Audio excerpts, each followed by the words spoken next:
You want to know the number one thing that you can do to fix your credit. Okay, here's the deal. Most Americans really don't have a credit problem. What they have is a budget problem. Let me tell you what I mean by that.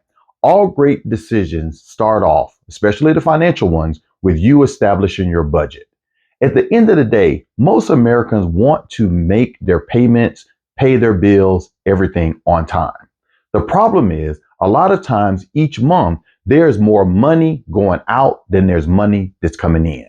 So if you want to really improve your credit, one of the biggest things is on time payments. And the biggest way to be able to have those payments on time is to have the money to be able to make the on time payments. So you really want to dial in and take a deep dive look at your budget. These are some typical things that happen. You go out, it's time for you to get a new apartment or rent a new house. Your budget says, hey, you only need to be paying $1,500 a month, $1,600 a month. But you just fall in love with the apartment that has the clubhouse and the pool and the pickleball court, etc. Now, instead of you paying $1,500, $1,600 a month, you've landed on an apartment or a house that's $2,000, $2,100 a month. Sound familiar? Or even in a situation like that, you are already going in, putting yourself in a tough position. Your budget has said $1,500, $1,600 a month, and now you have a property that you're renting out that's $400 or $500 more. You go on a car lot. Your budget says, hey, you can afford $500 a month. The smart thing to do is to find a car that's going to be able to fit within that budget that you set for yourself. But what happens is we go and we test drive something that's maybe a little bit nicer. And guess what? Once you test drive it, you're hooked. So now instead of sticking to your $500 a month car payment, you're on a $700 a month car payment, and it's automatically putting you in a pickle. There's other examples that we can do. Vacation. You should spend $1,500. You put $3,000 on your credit card, right? You're getting married. You should only spend 10 grand. You end up spending 27,000. So if you want to focus on getting your credit improved and you're very serious about it, the thing that you must do first is dial in that budget. Again, most Americans don't have a credit problem. What they have is a budget problem. You fix that budget and you're going to in turn fix your credit. The big things that affect the credit score: on time payments, making sure that you do not go 30-day late on anything. Next thing, keeping that credit utilization down low. Stop maxing out those credit cards. 50% utilization is very good. 30% utilization is great.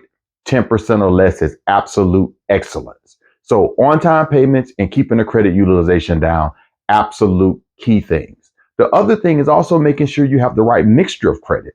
You have installment credit, which is things like mortgages and student loans and car loans that are set.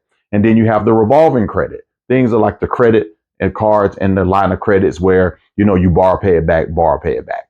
When you're going in and you know that you're serious about trying to get things in order for you to be able to make the major purchase, like purchasing a home, you want to make sure that you have all of those things dialed in. But it all starts first with you making sure that you have a strong budget. So go out there, get a free budget worksheet. They're all over the place. It doesn't need to be anything fancy. You can either go do a Google spreadsheet or Excel spreadsheet or whatever. Just put in your income that's coming in, put in your debts that's coming out. And once you subtract all of those things, when you get to the end, is it a positive or is it a negative number? If it's a positive number, great, you're on track. But still look at the little things that you can do to improve. Or there's some subscription services you really don't use. Do you need to call your cell phone company and see if they can give you a better plan? Do you need to look at your car insurance again to see, hey, are they really giving you the best rates? Now, if you go in there and you look at it under spreadsheet and the number is in the negative, well, then now you know you really have a problem. What can you do to be able to, again, get that number into a positive? Do you need to start a side hustle or get a second job so that you get more income? Or do you not need to stop spending $7 every day on a Starbucks coffee, right?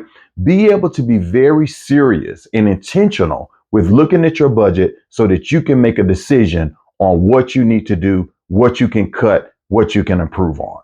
Because if there's enough money there and your budget's tight, that's typically going to allow you to pay things on time and also keep those credit card utilizations down, which gives you a better opportunity to improve and increase your score. So if you want to see more videos like this, please like and subscribe. I'm going to do my best to be able to get you on that journey to financial security and take the major steps in your life to be able to accomplish the things that you want to make happen for you and your family. Have an awesome day.